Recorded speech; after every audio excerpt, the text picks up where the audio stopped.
Have you thought about quitting teaching?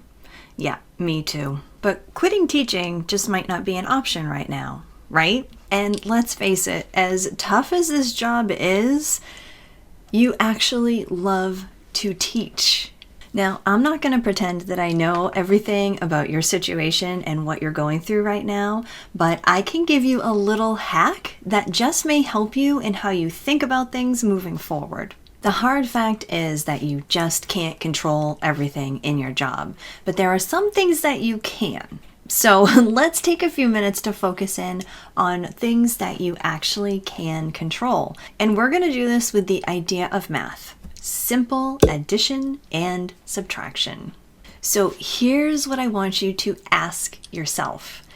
What can you add or subtract from your mindset, your duties, your responsibilities in teaching that's actually going to help you?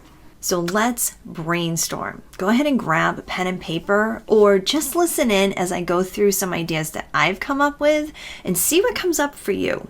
And also be ready to add some things in the comments because the more ideas we can share with each other, the better. Let's start with subtraction. Okay, so what can you take away from what you're doing? Maybe there's a committee that you're on, or maybe some committee that you've been asked to be on that you can just bow out of. A simple thanks but no thanks is really all you need, as tough as that can be.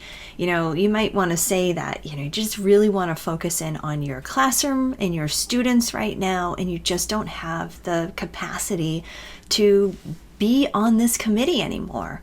That's okay to do. Let's talk about visual clutter for a moment because visual clutter can actually stress you out. At least I know a lot of people that it does stress out. It stresses me out too. So thinking about how your classroom is, right? Or maybe just your desk. Are there things that you can get rid of? A couple of years ago when we were closing down our schools for COVID, we were asked to literally take stuff out of our classrooms. They had to bring it home. If it belonged to the school, we could leave it at the school, but only a certain amount of stuff. And so it forced me to get rid of so many things that I had just been accumulating after so many years of teaching. And it was frustrating. It was freeing. I had so many emotions about this, but actually decluttering was one of the best things that I ended up doing in my classroom. And now I feel like even though I might be looking for things every so often, I'm okay with that because I know that in general, the visual clutter in my classroom is gone, and it really does help with my mindset. So think about that. I'm actually going to put a link to a couple of channels that I've been watching about decluttering. It's mostly for your home, but man, the practices that I've been learning from these people is really great, and it's made a difference in my classroom and in my home. Okay, let's talk about a big one, subtracting negative relationships.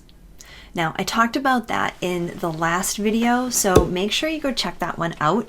But negative relationships are things that we can really get rid of. So take a minute and think about who is it in your school or maybe in your life that is negative, like who's bringing you down, and are there ways that you can kind of distance yourself from those people? Just doing that alone can really make a big improvement on how you feel about things. Now I want to talk about the idea of teachers being considered superheroes or superhuman.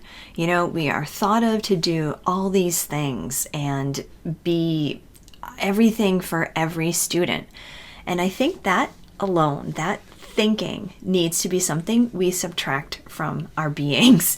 And I talk about that in this video right here, because we really need to start thinking of ourselves as human. We do have limits. We do feel a lot of emotions.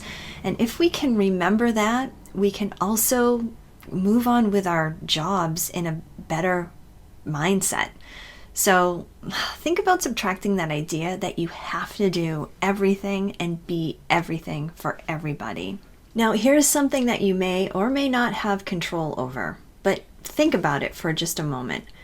Can you subtract uninspiring professional development from your load? Now, most of the PD that we're asked to do for our school is mandated, but there may be a way around it. You just never know. Maybe if the professional development really has nothing to do with what you teach or what you need, maybe you can ask for a way to get out of it and propose something that will actually be more for you.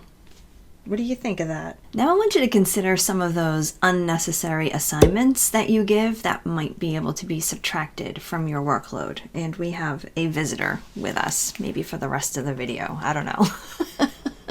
All right, but seriously, those unnecessary assignments that then mean you have to not only give them, but correct them and grade them and record them.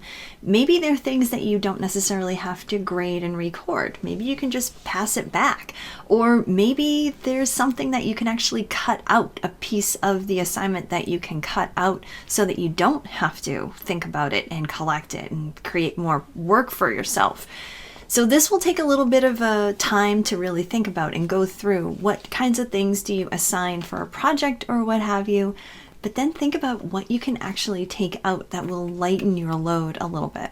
And if there are some of those classroom responsibilities that you might be able to kind of pass off to a student, that's another thing that you can subtract from your load. Maybe it's as simple as, cleaning up certain parts of the classroom when class is over, or maybe when class is beginning, passing things out, those kind of things, redoing the schedule on the board, whatever it might be that you can actually pass off to a student. All right, now let's talk about adding things. What are things that you can add to what you do to make your job so much more enjoyable?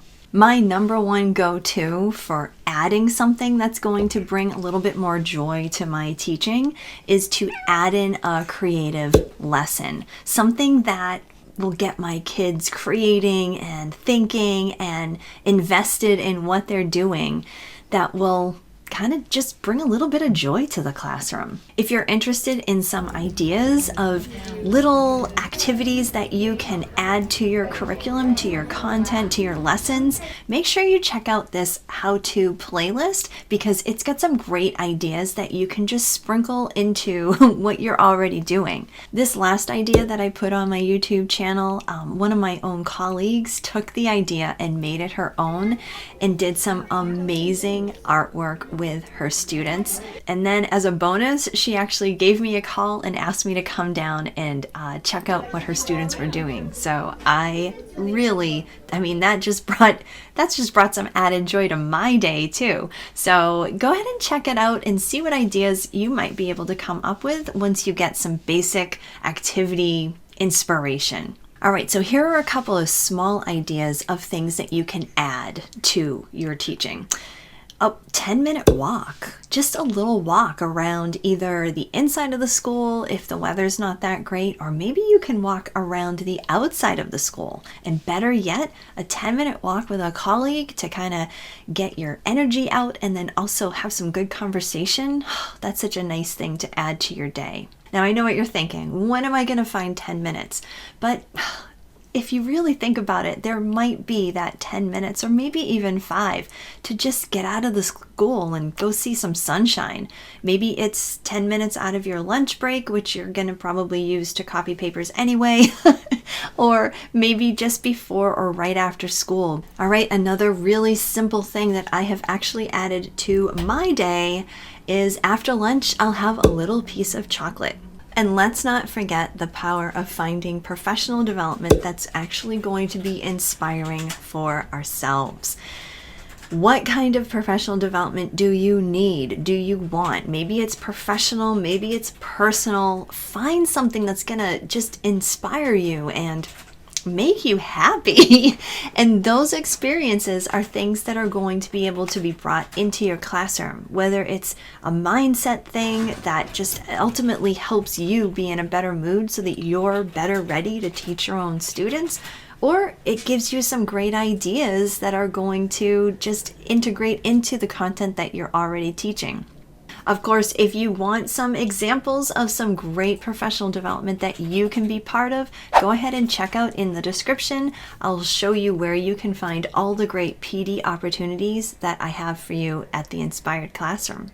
All right, here's something else you can add to what you already have, and that is building relationships. You know how important building relationships is with your students, but adding to that, just taking a little bit of control and going ahead and building some of those relationships with your colleagues and with your students can actually make you feel better as a teacher and make you a little bit more excited, if excited is the right word, to go to school each and every day, knowing that you have friends that you can count on and can kind of just be with during the day. Being part of a good community is such a mood booster. And if you can find that within your school, it's just magical.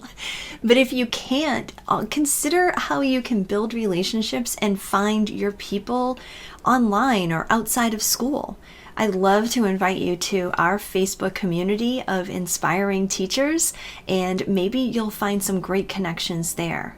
Finding a community of encouraging and supporting teachers who get what you're doing and get what you're going through can just make a huge difference in how you approach your day and your profession. So consider adding that. And let's stay on colleagues for just another moment. If you can find a way to add in time where you can actually go and observe other teachers, that's so fun. A quick classroom visit, or maybe you can find 10 to 15 minutes where you can go in and actually watch one of your colleagues, one of your friends teach a lesson. It not only gets you to, gives you some great ideas that maybe you can then use in your classroom. Sometimes it just reinvigorates you to go into your classroom with a new spirit of positivity. It also is just a great way to build relationships with your colleagues. And I know that maybe that's not built in already to what you do, but ask your administration, or maybe just use your own time to do that, because the benefits can be really, really great. There are things that you can do to help yourself, I'll go ahead and say it, survive in this job so that you don't think you have to quit. And if you need a little bit more in how to stay positive in your teaching, go ahead and check out this video right here. My name's Elizabeth. I'll see you over there.